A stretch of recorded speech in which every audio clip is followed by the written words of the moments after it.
Já tratamos o tema Origem da Vida, na quarta-feira. Origem do ser humano, ontem.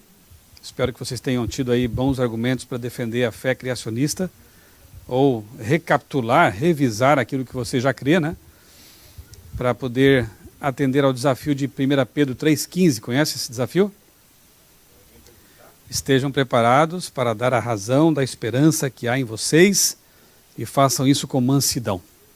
Temos que estar prontos. E uma forma de estar prontos é sempre estar estudando, nos preparando, sobretudo, mantendo comunhão com o Criador, para que quando alguém nos questionar a respeito da nossa esperança, da nossa fé, das nossas convicções, possamos dar a resposta apropriada. Mas sempre com mansidão, com respeito, com amor, com jeito, né? Mas com firmeza, porém com mansidão. Pode colocar para mim aqui na tela, o tema de hoje é Origem da Palavra. Porque, afinal de contas, por mais que a gente possa apresentar argumentos da geologia, da biologia, da bioquímica, da física, da astronomia e de várias outras áreas do conhecimento, o fundamento mesmo do criacionismo está aqui, é a palavra de Deus. Dá para dizer que Deus tem 2 livros através dos quais ele se revela, certo? A natureza é um deles, um grande livro.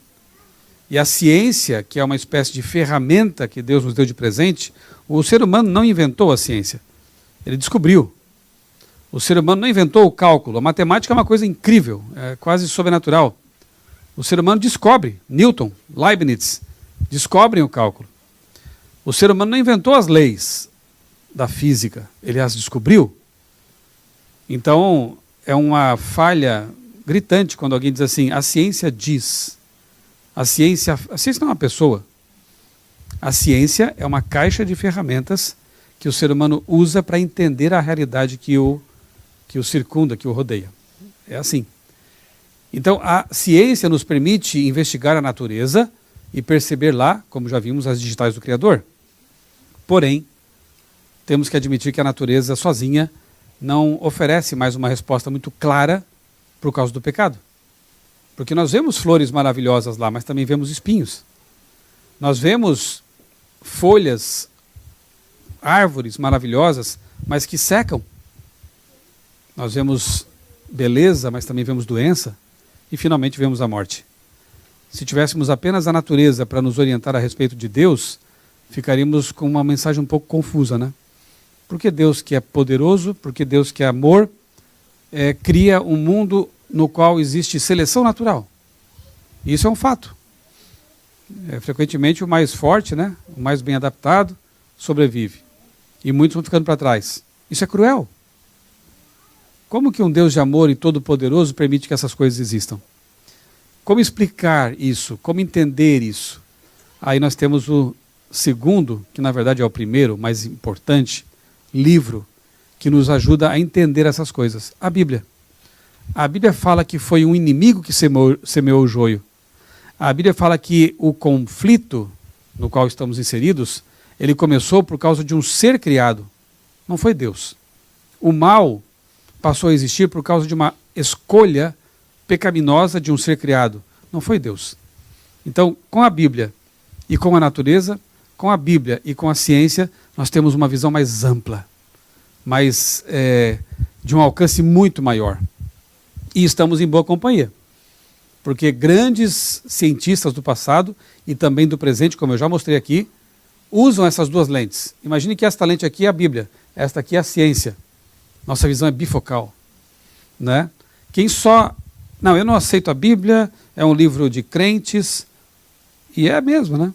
Mas eu não quero saber, tem preconceito, né? Está perdendo uma tremenda de um recurso para entender a realidade, o universo, Deus, né?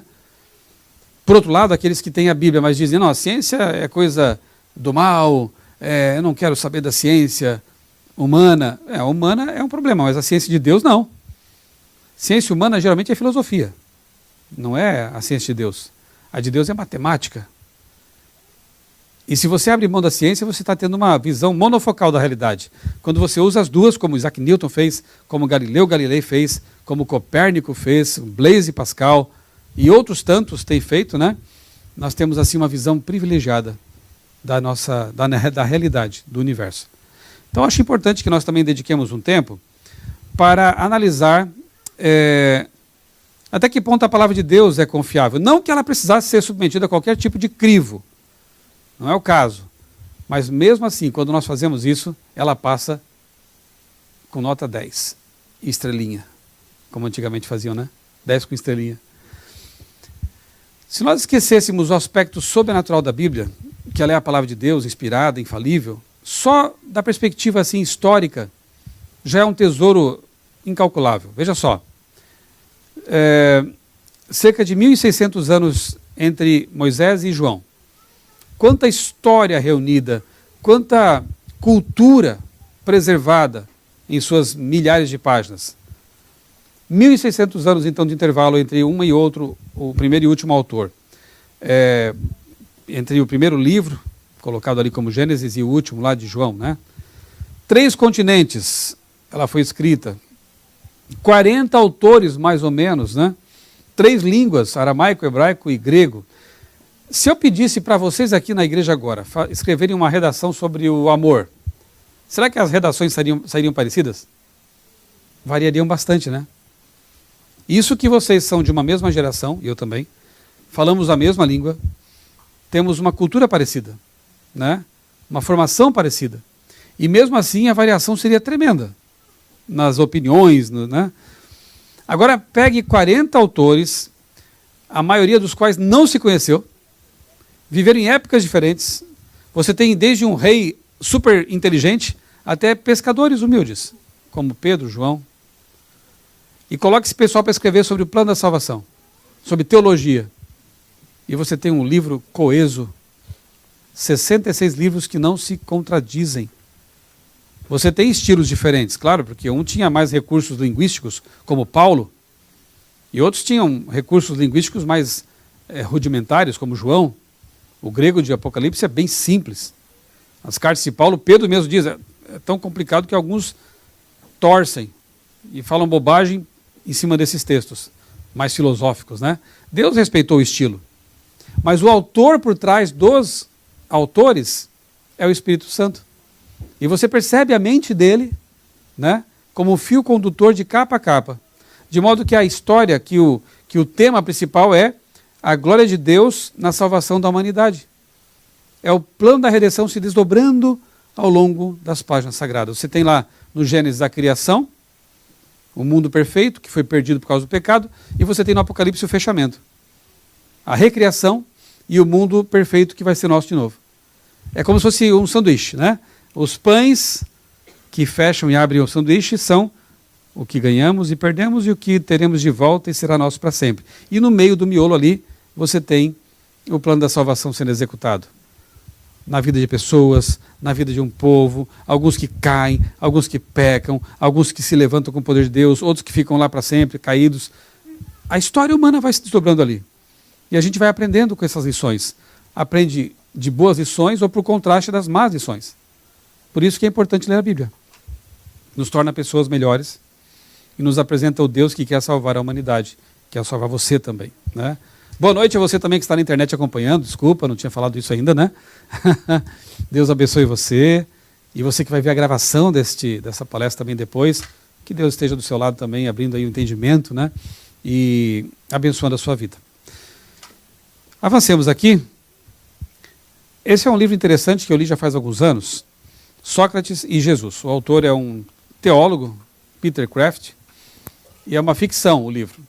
Ele imagina que Sócrates, o grande filósofo grego, que gostava de fazer perguntas inteligentes, né? O autor imagina que Sócrates, por algum motivo, tivesse reaparecido no século XX. E aí ele se matricula numa escola de teologia, de uma faculdade que o autor criou e chamou de Harvard, fazendo uma paródia com Harvard, né? E aí acontece assim, o Sócrates, ele começa a ouvir na sala de aula muito falar de Bíblia.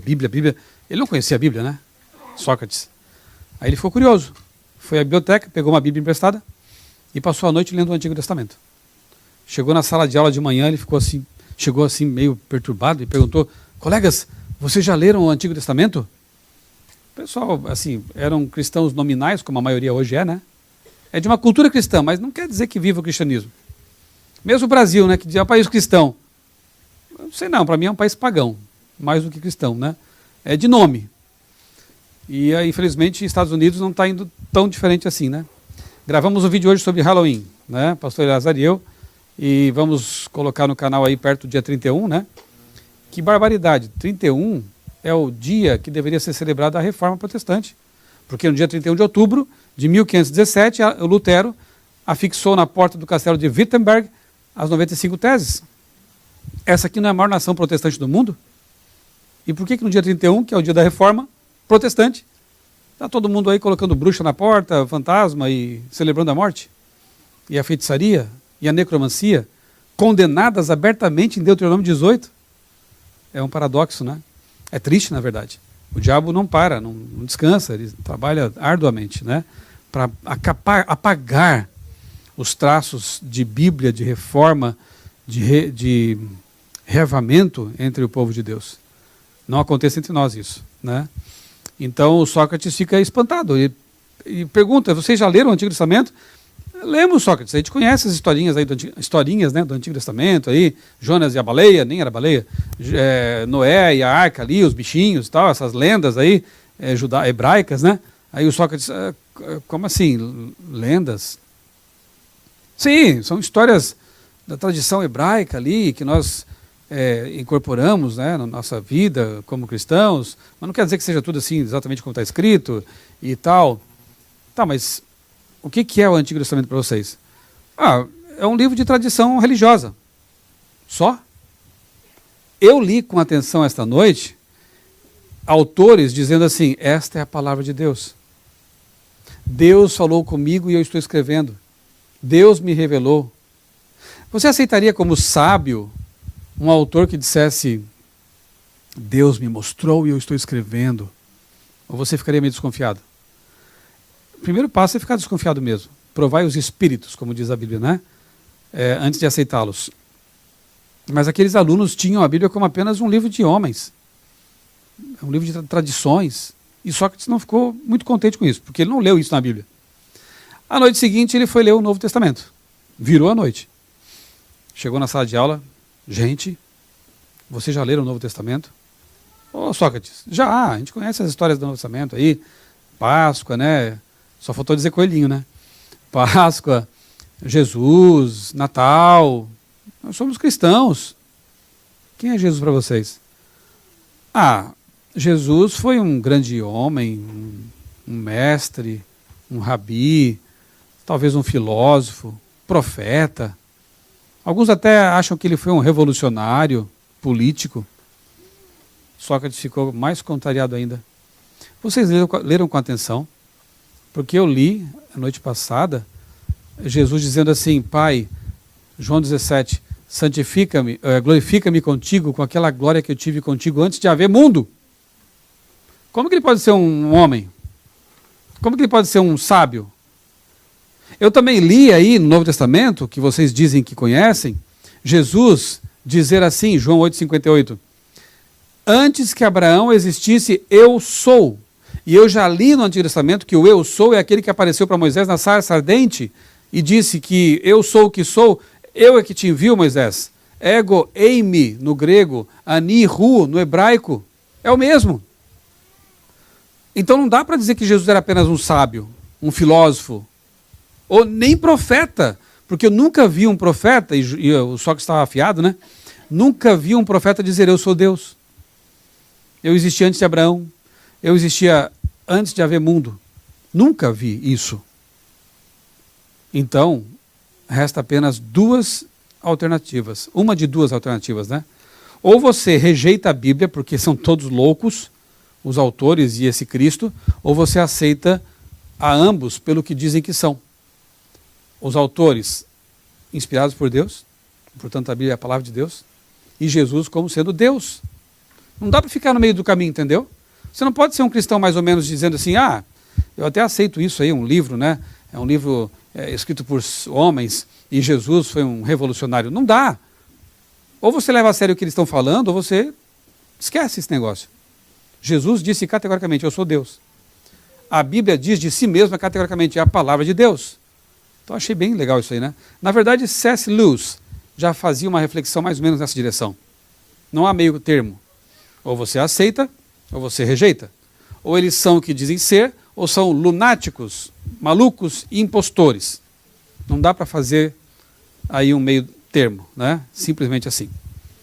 Grandes nomes do passado, como eu já disse, criam na infalibilidade, inspiração da Bíblia. Olha o que Isaac Newton escreveu nesse livro aí, em 1723 foi publicado. A autoridade dos imperadores, reis e príncipes é humana. A autoridade dos concílios, sínodos, bispos e presbíteros é humana, mas a autoridade dos profetas é divina e compreende toda a religião. Você está em boa companhia. Newton, o grande Isaac Newton, para mim, talvez o maior cientista de todos os tempos. E um dos maiores teólogos de todos os tempos. Porque ele escreveu até mais sobre teologia do que sobre física, ótica e matemática. Sabia disso? Pena que nas faculdades de física o pessoal não fala muito isso. Eu tenho lá em casa esse livro, foi traduzido para o português, sobre Daniel Apocalipse. É impressionante quando você lê, parece que é um teólogo adventista escrevendo. Com alguma outra, claro, variação, né, diferença, mas muito próximo. Deixa eu mostrar para vocês uma reportagem. O áudio está aberto lá, né? Então, é só clicar no meio da tela, depois eu vou comentar o que eu quero comentar. Vejam aí uma reportagem do Jornal Nacional, lá do Brasil, de alguns anos atrás. Se estiverem corretos os cálculos do físico britânico, descobridor da lei da gravidade, o mundo vai acabar dentro de 53 anos, em 2060. Manuscritos de mais de 300 anos, divulgados hoje pela Universidade Hebraica de Jerusalém, mostram o lado religioso do cientista Isaac Newton, que é referência para a física moderna, a astronomia e a matemática. Newton calculou o que seria a data exata do Apocalipse, baseado no livro de Daniel, do Antigo Testamento da Bíblia. Alguém conseguiu ler o que estava escrito antes de 2060? Before. Bonner, lê direito. A reportagem é meio furada, né? Primeiro, Newton descobriu a data exata do Apocalipse. Gente, não tem data exata do Apocalipse. O Apocalipse é um livro. Então, infelizmente, é bem imprecisa, mas a descoberta é legal. Um manuscrito de mais de 300 anos foi encontrado. E ali, Isaac Newton está lidando com o assunto da volta de Jesus. E calculou que Jesus vai voltar, não estou dizendo que está certo, né? Tomara que ele esteja certo. Que vai voltar antes de 2060. Antes de 2060 pode ser 2050, 2040, 2030, 2023. Não sei, né? Amém. Tomara que seja. Eu espero que Newton mais uma vez tenha acertado. Mas não é uma previsão exata, né? Mas tomara que seja aproximadamente isso, né? 2060, será que eu vou estar vivo ainda? Sei lá. Isso a Deus pertence, né? Mas enfim, né? Não está tão longe também. Eu já falei aqui também, né? A urgência, na verdade, é muito mais absurda do que essa. Eu posso morrer agora, posso morrer amanhã, posso morrer depois de amanhã. Então, o tempo que falta para a volta de Jesus é o tempo que falta para você morrer, na verdade. E me desculpa, falta pouco. A vida é curta, né? Não quero aqui deixar ninguém triste, né? Mas é a realidade. Para o cristão, a morte não é nada, né? Também não precisa ter medo disso aí, né? A ressurreição. O Criador do universo não vai te trazer de volta da sepultura? Tranquilo. Devolve todas as suas memórias, o que você é e cria um corpo agora perfeito, imortal. Tá tudo certo, né? Mas que legal isso aqui, não acham? Newton, ele era preocupado com esse assunto. Era um adventista, gente. Outra coisa que ocupou o tempo dele, ele queria saber qual seria a data do juízo. Só que era 1600 e pouco, 1700, antes do tempo do fim. O tempo do fim começa pouco antes de 1800. Quem foi o homem que descobriu o que Newton não conseguiu descobrir porque não era o tempo certo ainda? William Miller, Guilherme Miller. Acabamos de estrear nos nossos canais, Fala Sério Pastor e Outra Leitura, um documentário que fizemos com a ajuda do cinegrafista Cristiano, lá, e com produção de Meire, né, e contra a regra Gisele, e assistência de todas as meninas ali, crianças. Gravamos um vídeo na fazenda do Guilherme Miller, né, no domingo passado. Foi domingo? Domingo passado. Gente, ficou lindo. Não é por nada, mas ficou lindo. Ficou muito bonito, emocionante. Toda vez que a gente vê aquilo fica bonito demais. O Cristiano botou o drone lá subindo da Rocha da Ascensão. Você dá vontade de já estar ali vendo Jesus voltar. né? Miller conseguiu calcular o que Newton tentou e não conseguiu, porque não era o tempo do fim ainda.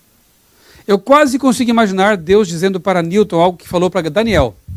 Daniel, no capítulo 12 de seu livro, ele diz assim: Senhor, como é que vai ser tudo isso? Daniel, calma, você vai dormir, vai descansar, e no fim dos dias, olha que teologia perfeita, no fim dos dias você vai levantar. Ninguém morre e vai para o céu na hora, ou vai para o limbo, qualquer lugar assim, né? No fim dos dias, quando Jesus voltar, Daniel vai ressuscitar e vai ter uma retrospectiva de tudo. Podemos até nos reunir com ele, né, pastor Eleazar? Para contar para ele as coisas, né? Ô Daniel, aconteceu assim. Vai ter uma fila lá para querer contar para ele. Quem sabe a gente consegue. E Newton tentou. E talvez Deus tenha dito para Newton, calma. Falou para Daniel, calma. Não é para o seu tempo. Newton, calma, pisa no freio. Não é para o seu tempo. Quase que Isaac Newton funda. Quase que ele funda o quê? Aí não seria millerismo, seria, sei lá, newtonianismo, né? Que dá no adventismo. Quase que a gente tem Isaac Newton como fundador desse movimento. Mas não era o momento certo ainda. Eu tive o privilégio de, alguns anos atrás, visitar a Universidade de Andrews. E não sei se você sabe, mas lá tem um cofre na biblioteca. E dentro desse cofre tem umas peças raras. Tem a Bíblia de Miller, original, que está na casa dele, é a cópia, né? A original está lá, no cofre. Outras peças raras. E há também um manuscrito original de Isaac Newton. Quando eu vi aquilo, eu pensei, eu vou pedir. O não é garantido, né? Posso tirar uma foto segurando esse manuscrito? Aí o que estava nos guiando nessa visita falou, pode. Que emoção. Peguei a página ali, com muito cuidado, porque o Tiago White está lá atrás de mim olhando. Olha lá, tá vendo lá? Cuidado aí. É o Tiago White na quadra, né? Cuidado com isso aí. 300 anos, né? Emocionante, né? Saber que um tremendo de um cientista era um grande teólogo também e que esperava Jesus voltar como nós esperamos, né? Claro que não concordamos com tudo que ele ensinava e pensava, obviamente que não, mas com muita coisa sim também, né? João 17:17, abra sua Bíblia, o que diz ali nesse texto? João 17:17, um texto bem conhecido, em que Jesus é taxativo, claríssimo, não tem margem para relativização nas palavras dele. Ele diz, santifica-os na verdade, a tua palavra é a verdade. No mundo de hoje, no mundo chamado relativista, ou pós-cristão, ou qualquer coisa assim, pós-moderno, é até estranho falar em verdade. Talvez você já tenha até ouvido alguém falar assim, quando você fala que Jesus é a verdade, a Bíblia é a verdade, talvez você tenha ouvido alguém dizer assim, amigo, não existem verdades absolutas. Alguém já ouviu isso? Não existem verdades absolutas, né? Cada um tem a sua. Você é feliz com a sua verdade? Beleza, eu sou feliz com a minha. Isso é relativismo, tá? Não existem verdades absolutas. Sabe como é que você pode responder esse desafio? Se ele falar assim, não existem verdades absolutas, você fala assim, e essa que você falou agora? O que é? É absoluto ou não é? É verdade ou não é? Aí ele fica numa enrascada, né? Porque se ele falar assim, o que eu não falei também não é verdade. Aí você pode perguntar, então você pode estar errado. Pode ser que exista a verdade. Mas se ele quiser evitar esse problema, ele fala assim, não, o que eu falei é verdade. Então você acabou de se contradizer, meu amigo. Porque pelo menos essa verdade você diz que existe. Na verdade, anota aí a frase. O que os relativistas querem ensinar para a gente é o seguinte, não existem verdades absolutas, exceto a verdade absoluta de que não existem verdades absolutas. Anotou? É isso. Resumindo um pouco, né? Não existem verdades, a não ser a minha. Faça-me um favor. Para nós isso não funciona. Para nós que seguimos o mestre dos mestres, Jesus, que é Deus encarnado, a verdade, segundo ele, é a Bíblia. Santifica-os na verdade. A tua palavra é a verdade de capa a capa. Gênesis, Apocalipse. Isso é a verdade. Nós cremos nessa verdade, que é respaldada pela verdade encontrada na natureza também, né? Porque o autor é o mesmo. Vamos lá. O que eu vou fazer agora, na verdade, está contido no meu livro História da Vida, acho que é o capítulo 7, que eu chamo de Antecipações Científicas na Bíblia. Claro que a Bíblia não é um livro científico, né? É um livro espiritual, tem outra finalidade, mas quando ela toca em temas científicos, é incrível, acerta em cheio. E não pode ser diferente, porque o autor é Deus, né? Vamos ver algumas? Querem ver? Eu não vou ler os textos pelo tempo, mas vou citá-los. Por exemplo, Jó 26, 7. É um livro atribuído a Moisés, portanto, escrito mais de 1.500 anos antes de Cristo, né? Mais ou menos ali, 1.500 anos antes de Cristo, portanto, 3.500 anos atrás. O que diz esse texto?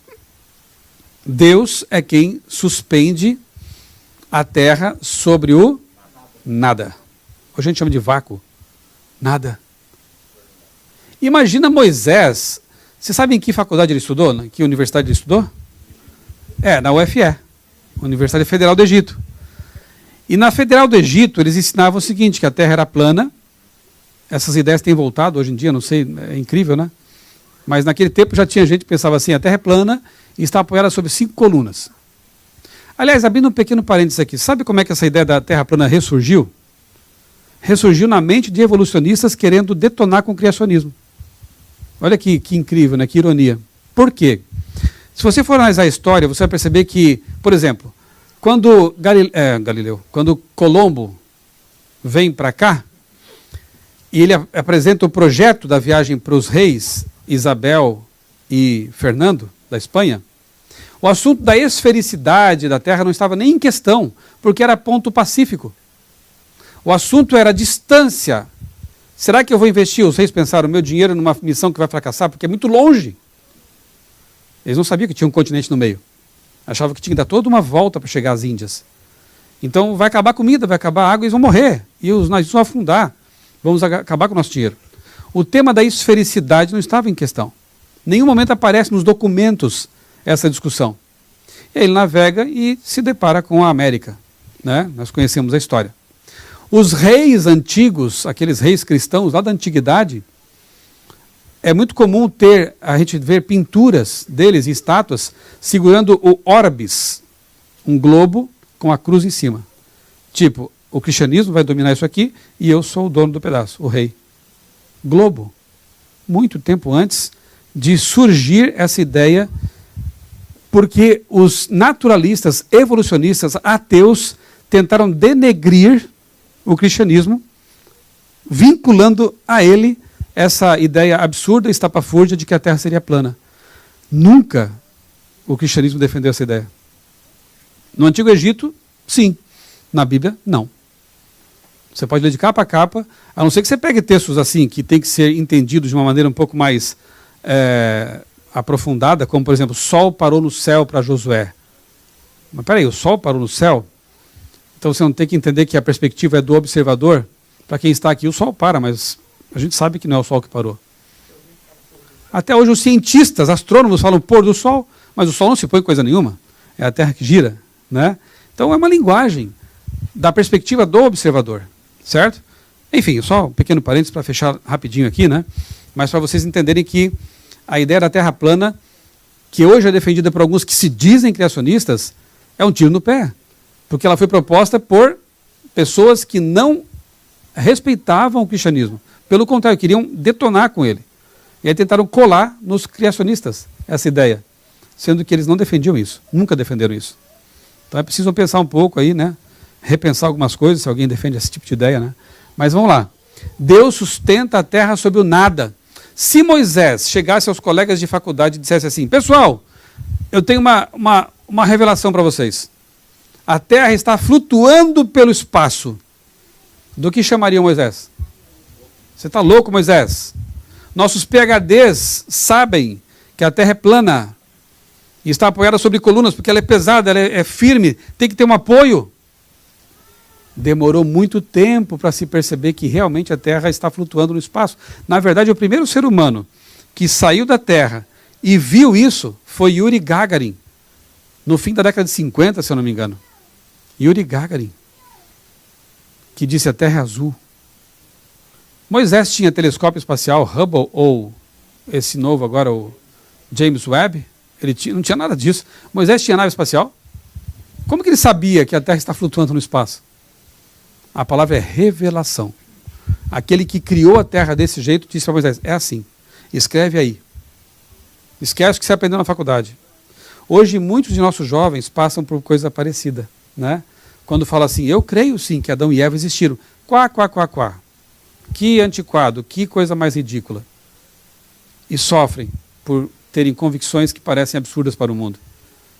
Eu creio que Jesus voltará em glória e majestade. Ah, que coisa mais absurda, né?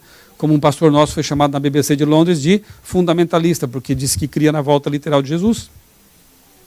Só que o tempo mostra onde está a verdade. Para Moisés já foi provado. Quer dizer, ele não viu a prova. Viu, né? Ele está no céu. Então ele viu. Ele viu. Daniel não, Moisés viu. Ele sabe. Constatou empiricamente, né, que a Terra flutua pelo espaço. Outro texto fantástico é também em Jó 28, 25. O texto aparece assim, né? Deus é quem regula o peso do vento, o peso do ar. De novo, Moisés chega na sala de aula e fala assim, pessoal, eu tenho mais uma revelação, o ar tem peso. Hã? Passa a mão no ar para ver se parece que tem peso. Fala assim, mas é peso. Só em 1643 que Torricelli inventou um aparelhinho chamado barômetro. E aí ficou comprovado que o ar tem pressão atmosférica. Exerce um peso sobre nós. O ar tem peso. Lá nas montanhas é um pouco menos, né? A pressão é menor. Aqui no nível do mar a pressão é maior, porque tem uma coluna de ar maior sobre você. Então o peso é maior das moléculas de ar. Estava na Bíblia. 3.500 anos atrás. Tem mais. Levítico, Moisés também, 13:46. O que eles faziam quando a pessoa tinha uma doença contagiosa, como lepra? Claro que tinha várias doenças de pele que eles chamavam de lepra, mas ao olhar pode ser contagioso. O que faziam? Separavam, né? Colocavam para fora do acampamento, ficavam morando lá um tempo. Aí, depois de um tempo, o sacerdote analisava, não tinha médico, né? O sacerdote fazia um exame. Tá tudo bem, pode voltar para o convívio. Como é que a gente chama isso hoje? Hoje não, mas faz tempinho já. Quarentena. Curioso é que na Idade Média, lá no século XIV, 1/3 da população da Europa, milhões de pessoas morreram de peste bubônica, porque não respeitavam esse princípio básico. Pior ainda, se você fosse para o hospital com uma gripe, você podia voltar com a peste. Porque os médicos, tão atarefados, lidando com tanta gente morrendo, nem lavavam as mãos. Achavam que era perda de tempo. Ninguém tinha noção de bactérias, vírus, essas coisas. Não tinham ideias disso. Então, lidavam ali com um cadáver, faziam a necrópsia e depois já iam mexer lá numa pessoa, uma mulher que foi lá dar luz ou num cara que estava com gripe e voltavam com peste bubônica. O hospital era terrível. Até que começaram a perceber que, na verdade, se colocasse em prática um princípio básico da Bíblia, quando um hebreu tocava num cadáver, lembra o que tinha que fazer? Tomar banho. Lave-se. E fica imundo até o fim do dia. Fica aí, observação. Olha que interessante. Claro que a linguagem não é como a da medicina de hoje, mas o princípio está ali. Lave, cuide, é imundo, não toque, não coma. Deus ensinou os princípios básicos de sanitarismo para o povo hebreu. A coisa mais básica, quando você for lá para o mato fazer suas necessidades, leva uma pá. Está na Bíblia. Faça um buraco e enterre o que você produziu. Então, básico. Porque na Idade Média, o que eles faziam? Faziam em casa, lá nos pinicos, eu acho, né? E jogavam para a rua. Aí o pessoal pisava, os animais pisavam, as moscas espalhavam as doenças. É uma coisa terrível. Expectativa de vida muito baixa, né? Os hebreus não. Vamos lá. Essa aqui é fantástica.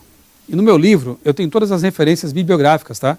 Artigos científicos, livros que respaldam essas coisas, né? Deus faz um pacto com Abraão, ok? E para firmar esse pacto, ele estabelece ali, entre os hebreus, a circuncisão. E ele diz assim para Abraão, circuncide os meninos no 8º dia. Estranho, né? Esperar 8 dias ainda. Se Abraão podia ter questionado, Senhor, por que já quando nasce já não faz a cirurgia ali, né? Lembre-se que não tinha anestesia, a faca às vezes era uma pedra afiada, é um negócio bem rudimentar, né? Senhor, por que não faz quando nasce? 8º dia. Abraão era amigo de Deus.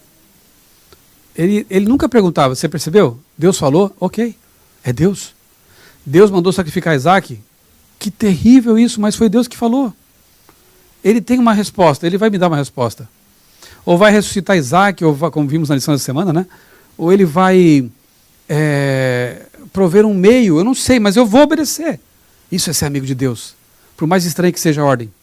E aí, o tempo passa, a circuncisão se estabelece entre os hebreus, e hoje se sabe que entre o segundo e o quinto dias de vida por ali, cirurgias são perigosas. Hoje a medicina avançada contorna isso, mas é um risco, porque uma substância chamada protrombina, que faz parte do processo de coagulação, ela está em níveis baixos no sangue. Quando chega no 8º dia, ela se eleva a 110%, um pico. E depois disso, no 9º, 10º dia, ela estabiliza em 100% para o resto da vida. Gente, que coisa! Qual seria o melhor dia para uma cirurgia sem muitos recursos ser bem sucedida do ponto de vista da coagulação? Fala para mim, na sua vida. No 8º dia. Como que Abraão sabia disso? Não foi tentativa e erro. Começou ali.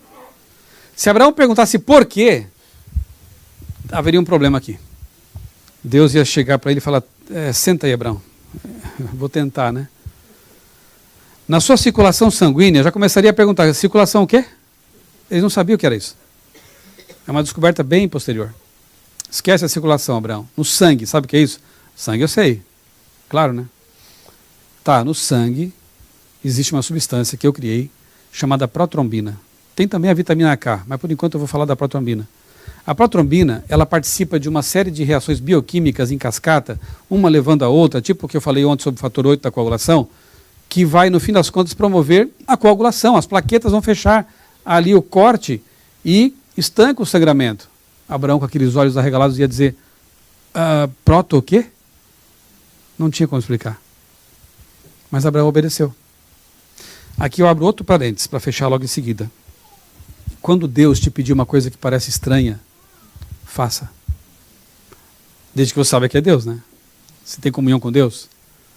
Você ouve a voz de Deus? Você conhece a voz de Deus? Porque você pode ouvir vozes estranhas e que de repente se dá mal obedecendo o que não é de Deus, né? Ou então coisas que estão em desacordo com a Bíblia. Não vem de Deus, obviamente, né? Então conheça bem a Bíblia e seja sensível à voz de Deus, à voz do Espírito Santo. E outra coisa, né? Por que eu não posso comer tal e tal coisa? Pode comer, fica à vontade. Mas se Deus diz para não comer, tem uma razão. Hoje a gente sabe, no passado ninguém sabia. Eles obedeciam. Por que tem que ser o sábado? Não pode ser o domingo, a sexta? Está na Bíblia. Deus deixou o sábado. Você é livre. Mas os amigos de Deus obedecem. Abraão obedeceu. Eu posso escolher o dia. Você que sabe. Deus não força ninguém a nada. Mas se você é amigo de Deus, você obedece. Por mais estranho que às vezes a ordem pareça. Por que não sexo antes do casamento? Você é livre. Mas as pesquisas mostram o valor do preservar-se. E de como é mais feliz, tem pesquisa sobre isso. Aqueles que têm Deus na relação e que esperam para o casamento. Você que sabe. Deus deixou orientações. Quem confia em Deus, quem sabe que Deus é o Criador, é amigo de Deus, obedece. Mas errou no caminho, desviou a rota. Deus também é o Deus de perdão e misericórdia e restauração, claro. Mas não precisava quebrar a cara, né? E ter que voltar arranhado. Obedeça. Abraão nunca soube por quê. Hoje a gente sabe. Protrombina, que incrível. Estava lá, na Bíblia, há tanto tempo. O que mais? Estilo de vida. Gente, no Egito, tão avançado Egito, né? Toda aquela glória dos templos e pirâmides, a expectativa de vida era de 40, 50 anos. O faraó, que tinha uma vida boa, durava até mais um pouco às vezes. Se bem que quando ele ficava doente, ele chamava lá os magos, feiticeiros, para fazer remédio para ele. Aí o remédio era tipo sangue de morcego, misturado com dente de burro triturado, fezes de rato, coisas assim, fazia uma beberagem e dava para o bebê. Convenhamos, se ele não morresse com isso, não morria mais mesmo, né? Com um remédio desse. Então era uma medicina, entre aspas, assim, curandeirista, de magia. Não era medicina. Aí Deus manda os hebreus embora, liberta os hebreus do Egito e começa a reeducá-los. Moisés começa a escrever sobre isso. água pura, saía da rocha, maná, um alimento com todas as necessidades nutricionais que eles tinham, né, como seres humanos, exercício físico, caminhavam bastante, né, montava as barracas, desmontava a barraca, repouso, quando a nuvem mandava parar, parava e dormiam, e o sábado era garantido, mesmo antes do Sinai, das tábuas, já tinha o sábado, Êxodo 16 mostra isso. Então, isso a gente chama de quê hoje? 8 remédios naturais. Estava lá, medicina preventiva. Depois de algum tempo, alguns anos, Davi registra nos Salmos o seguinte: os dias do meu povo são de 70, 80 anos. E depois disso vem a canseira, né? Claro, normal. Normal nessa vida, né? Canseira e enfado. Moisés, com 120 anos, fez alpinismo, gente. Subiu o monte lá, com a vista perfeita, não usava nem óculos. Viu toda a terra. E só morreu porque Deus colocou ele para dormir. Porque ele podia viver mais tempo ainda, né? O que mudou? Dos 50, 40 anos do Egito para 70, 80 anos entre os hebreus. A obediência às instruções do Criador. Funciona. Será que hoje dá certo ainda? Experimenta? São 8 remédios. Coloque em prática para você ver. Beba água. Então eu vou beber mais um pouquinho aqui. Beba bastante água.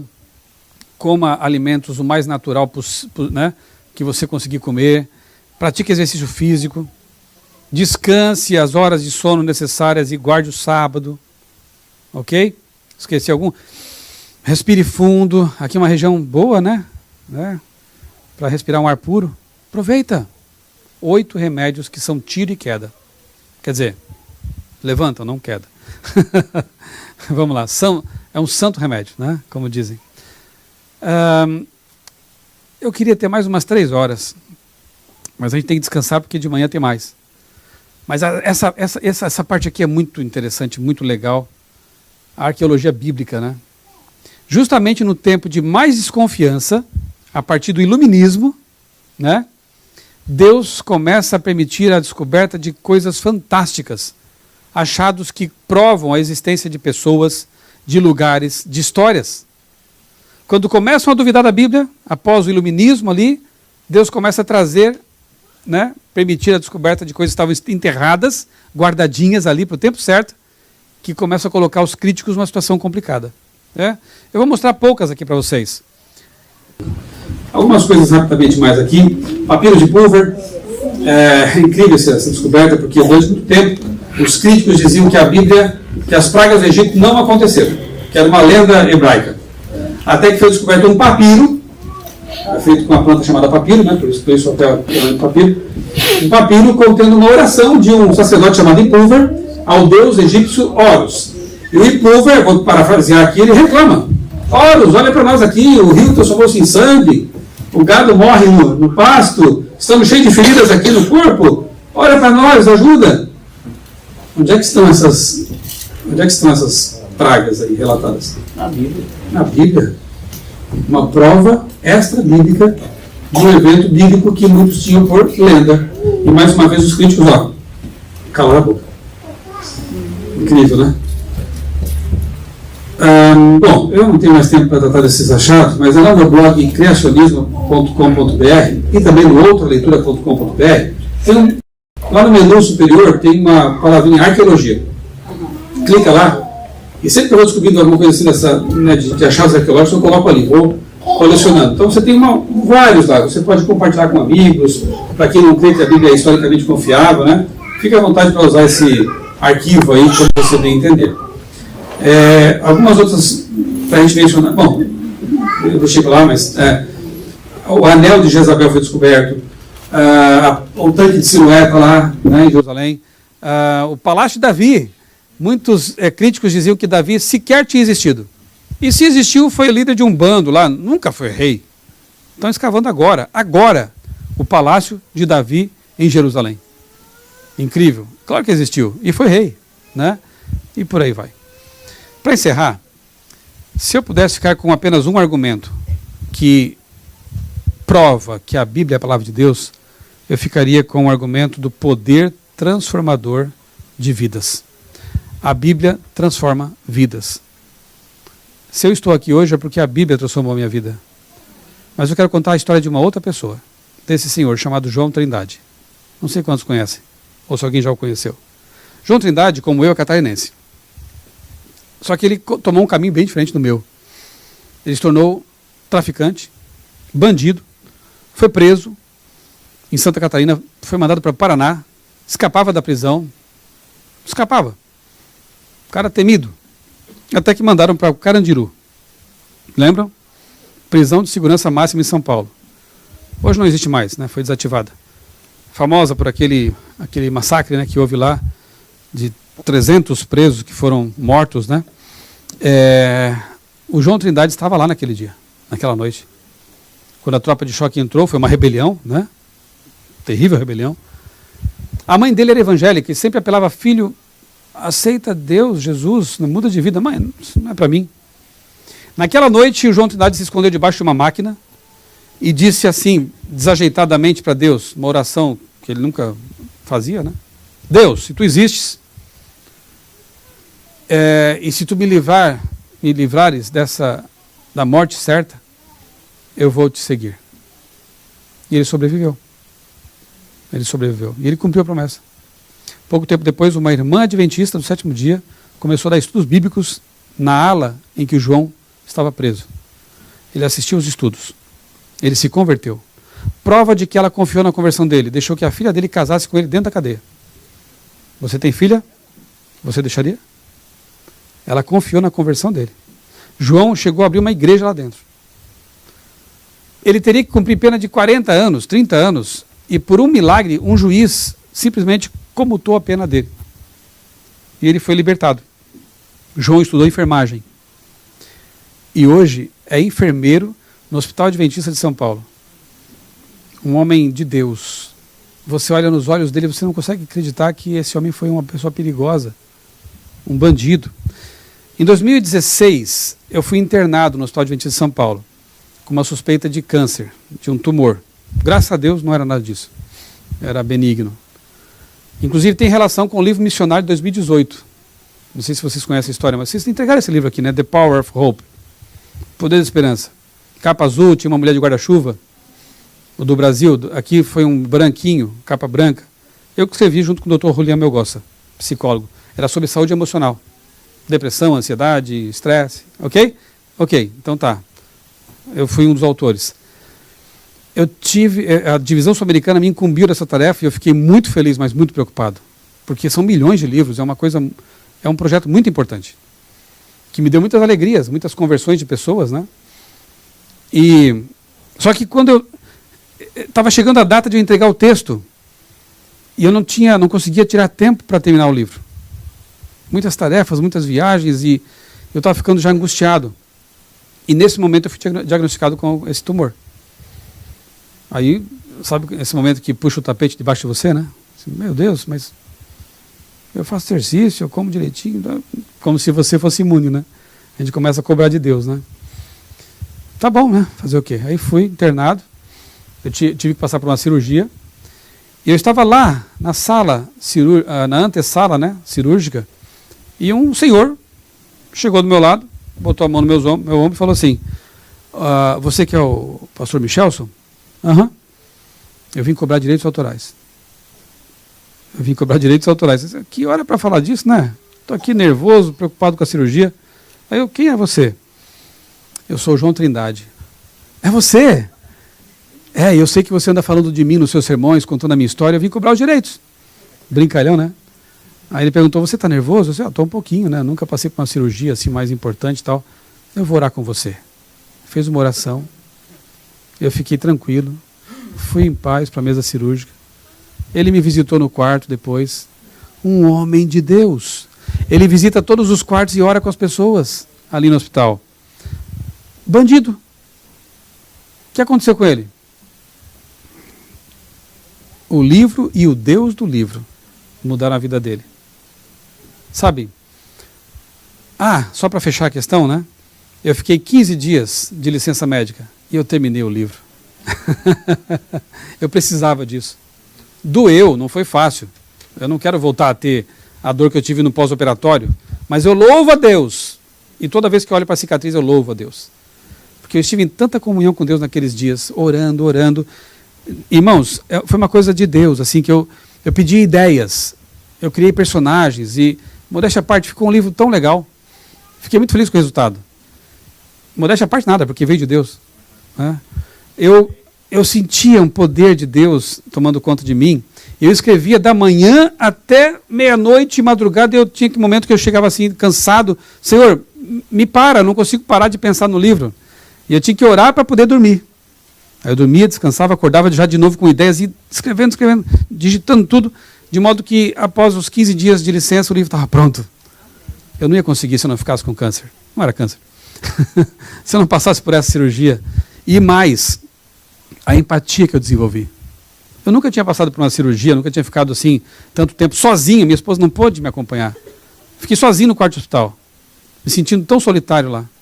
Apesar dos amigos que me visitaram, né? Um médico amigo, Dr. Everton, o enfermeiro, João Trindade. Mas eu estava me sentindo sozinho. Depois em casa, com a dor que eu senti, e eu comecei a pensar em pessoas que iam ler o livro num quarto de hospital. Pessoas que iam ler o livro e tendo recebido uma notícia devastadora de que tinha um tumor ou um câncer. E eu passei a ter mais empatia. E eu louvei a Deus por essa experiência. Doeu, mas foi bom. Não olhe para trás com arrependimento e com poxa, por que comigo? Nada. Foi uma bênção. Louvado seja Deus pela cicatriz que eu tenho no corpo. Por causa disso. Né? Só para fechar a questão. A palavra de Deus muda, transforma, restaura. Essa história aqui eu vou deixar para amanhã, se eu lembrar de contar amanhã. Eu quero passar um último vídeo. Dá tempo ainda? Hoje é sábado. Né? Relax. Eu quero mostrar esse vídeo, porque ele realmente é muito emocionante.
And then they handed it off to the older believers, and one of the ladies, just spontaneously, I don't think they had planned for her to say anything, but she just said, "We have taken God's word, we've accepted it, we've put it into our hearts, and now we're going to give it to you young people who need to also take it and accept it and walk with God as He teaches in this Bible." You know, so they handed it off to the younger believers, and you know, the crying and the sobbing that took place there was just, it was something totally unexpected to me, because I knew they would be happy, but the emotion that came out was just so overwhelming to me. I thought, we have no idea, you know, we have had the Word of God for so long. We have taken it for granted. We have resources, we have translations, we have, all these different things, and we don't cherish it. We don't realize what a precious gift we have and hold in our hands. And these guys were realizing that and saying, God, you've come to us through the Word.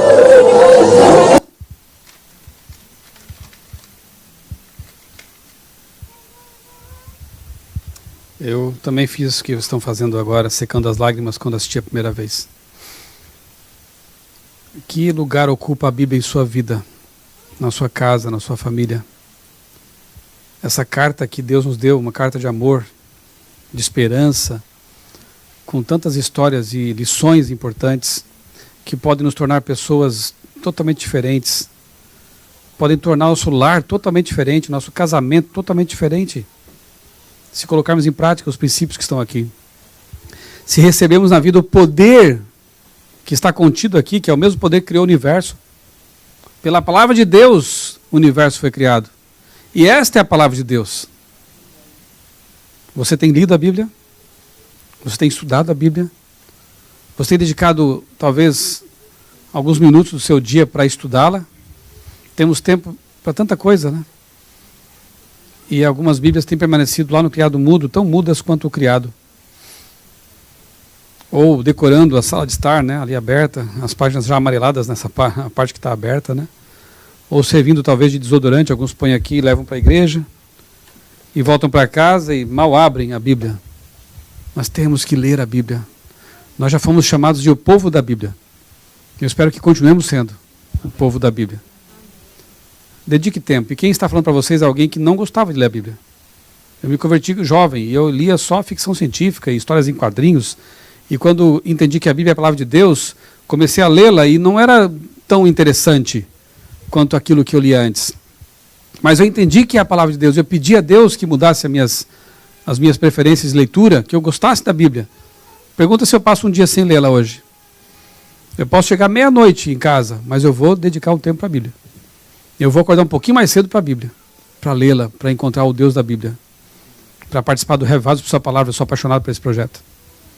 Tenho alguns grupos nas redes sociais com os quais eu compartilho os resultados dos meus estudos, né? Se alguém depois quiser participar, posso deixar com o pastor Eleazar o link ali para o grupo, né? Para mim é um prazer, é algo que se eu não fizer faz falta. Não consigo mais viver sem ela. Lembra desse vídeo toda vez que você tiver preguiça de ler a Bíblia. Tantas pessoas que deram a vida pela Bíblia para poder traduzi-la, pessoas que se entregaram a essa missão de torná-la mais acessível. E hoje aqui no Ocidente temos a Bíblia tão facilmente no celular, por poucos centavos, às vezes até, né, num supermercado. Eles não tinham a Bíblia. Eu quero convidar você a ficar em pé para fazermos uma oração especial. Quero que você segure a sua Bíblia no peito aqui. Não é bibliolatria não, tá? Nós não adoramos um livro, nós adoramos o Deus do livro. Mas é no sentido de respeito e amor. Segure a sua Bíblia aí bem pertinho do coração. E nós vamos orar a Deus com atitude de gratidão. Quem sabe a mesma gratidão que tiveram aqueles homens e mulheres daquela tribo. Entenda que é a palavra de Deus que chegou a você no século 21, em papel e tinta. Vamos orar ao nosso Deus? Ao Criador, aquele que nos deu esse livro especial. Pai querido, bondoso Deus, nosso Criador, nós te louvamos e agradecemos porque nos deste este presente incomparável, a Bíblia Sagrada.